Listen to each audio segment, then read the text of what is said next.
Et depuis l'entrée des troupes russes en Ukraine, les médias pointent du doigt la responsabilité du Kremlin, cette fois dans la débâcle française en Afrique. Après avoir été presque contrainte de mettre un terme aux opérations de l'armée au Mali, la présidence d'Emmanuel Macron marque une chute de popularité du pays sur le continent africain. Le président de l'UPR, François Asselineau, revient pour nous sur cet état de fait.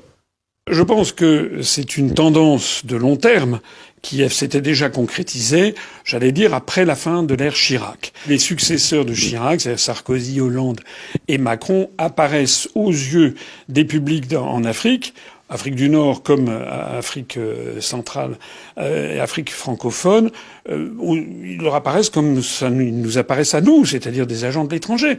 En fait, Macron, il apparaît comme quelqu'un qui ne défend pas les intérêts de la France, qui défend les intérêts d'une oligarchie.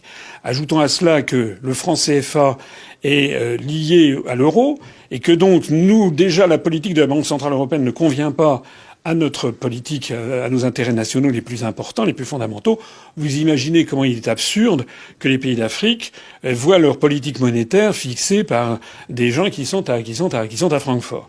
Donc face à ça, il me semble que la France devrait avoir une politique totalement nouvelle vis-à-vis de l'Afrique, parce que c'est un de nos trésors, l'Afrique. C'est grâce aux pays d'Afrique que la langue française ne cesse de se développer dans le monde. Je rappelle qu'en 2060, il y aura peut-être, la langue française sera peut-être la troisième langue la plus parlée dans le monde grâce aux pays d'Afrique. Deuxièmement, c'est des pays qui sont en croissance économique. Ce sont des pays où on trouve de plus en plus de matières premières dont nous aurons terriblement besoin. Et puis, accessoirement, on ne peut pas se désintéresser de l'Afrique. D'abord parce qu'il y a des liens familiaux, historiques, linguistiques, universitaires dans tous les domaines, industriels aussi. Mais aussi, il y a des questions migratoires qui se posent derrière.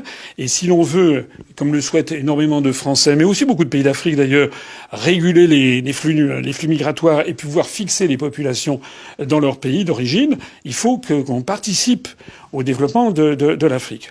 Or, loin de faire tout ça, qu'est-ce que fait la France depuis des décennies ? Elle est lancée dans la construction européenne, dont j'ai rappelé, je suis le seul responsable politique depuis 15 ans à le dire, que nous donnons beaucoup plus d'argent par habitant à des habitants de pays comme la Pologne, l'Estonie, la Lituanie, qui sont des pays, les pays baltes, je suis désolé, on n'a pas de lien traditionnel avec eux. Ce sont des pays déjà à revenus moyens, qui sont déjà assez satisfaisants. On en donne beaucoup plus par habitant que nous en donnons aux pays d'Afrique francophone. Le résultat des courses, c'est que, effectivement, qui va à la chasse perd sa place, dit le dicton, et plus la France donne de l'argent aux pays de l'Est, qui ne nous le rendent d'ailleurs absolument pas, puisqu'ils sont complètement alignés sur les États-Unis, eh bien, plus l'image de la France se dégrade dans les pays d'Afrique, et nous sommes remplacés un peu par les États-Unis, mais surtout par la Chine et par la Russie. Et le discours de Vladimir Poutine actuellement, comme le discours des autorités chinoises, est un discours qui frappe beaucoup les esprits dans beaucoup de zones du monde, en particulier dans les pays d'Afrique. Lorsque Vladimir Poutine se bat contre l'unilatéralisme du monde occidental, ça parle aux populations africaines. Lorsque Macron va à l'ONU en train de dénoncer le néocolonialisme russe, ça marche pas parce que c'est faux. Donc Macron ne comprend rien à l'Afrique. Il a eu des propos qui ont été jugés extrêmement insultants par beaucoup d'Africains. Quand il était allé à Mayotte, il avait plaisanté d'une façon absolument scandaleuse sur les immigrés qui se noient dans le canal de Mozambique en disant qu'on partait à la pêche aux Comoriens.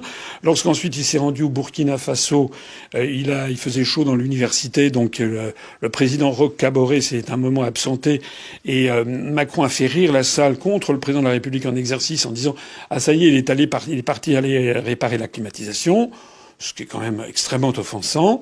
Je passe les détails, mais par exemple, vous savez qu'en ce moment, en Afrique du Sud, la France n'a pas bonne presse. La France n'a pas bonne presse au Burkina. La France n'a pas bonne presse au Mali. La France n'a plus bonne presse en Centrafrique, etc. Donc c'est une débandade générale. Alors moi, je suis obligé de constater que on a dit aux Français depuis des décennies que la construction européenne allait nous rendre plus forts, plus puissants dans le monde.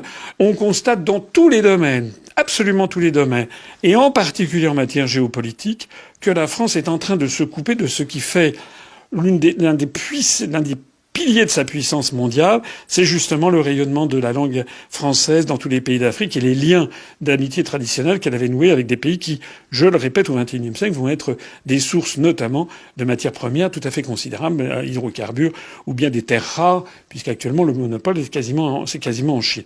En bref, Macron a tout faux sur l'Afrique comme sur le reste.